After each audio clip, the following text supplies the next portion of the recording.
I want to break free. I want to break free. Yes, and Karen Degen can help us break free, can't you? I can. All those emotional blocks that are in our world. Yes.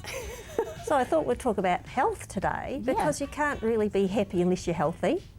And it's really interesting because there's a lot of studies that show that your emotions play a gigantic part in your health.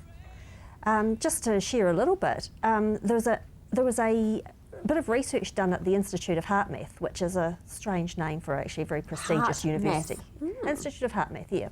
It's a European university.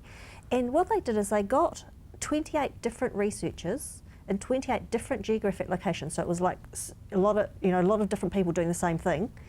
And each researcher had some very pristine DNA, human DNA. Now they didn't touch it or do anything to it. All they did is felt negative emotion in the presence of this DNA.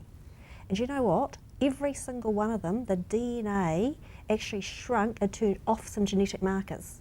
Oh. You know, they were feeling negative emotions such as anger or resentment. I mean, how fascinating is that? They didn't even do anything, they just felt negative emotion and the DNA switched off some of the markers. It's powerful. It's fascinating and it's scary as well. But even more interesting, when the researchers then switched to feeling positive emotions such as love, gratitude, the same DNA relaxed and unwound and turned back on those markers. Oh, that's a little bit spooky, isn't it? Well, so you can see that your emotions play a gigantic part in your health.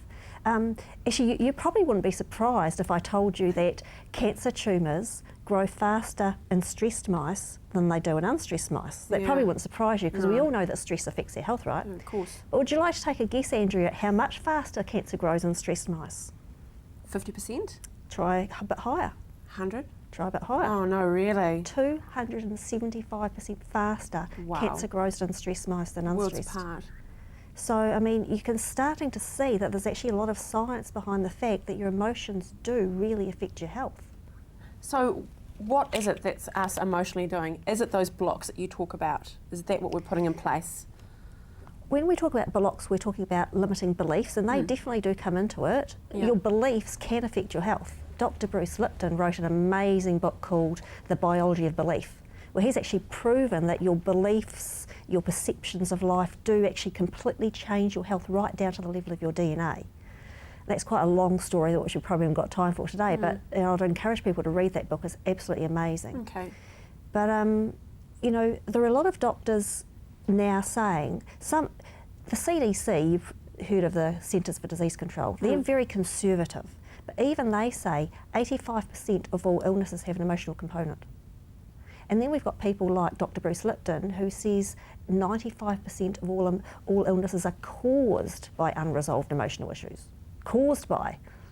Wow, it is, and you're right, and that's when you also hear when people are diagnosed with cancer.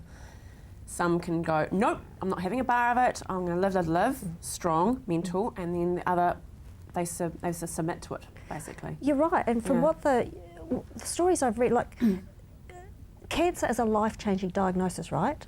Those who do change their lives, including their limiting beliefs, which you and I have talked about, those who do change are the ones who go on to remission often. Those who don't, often don't.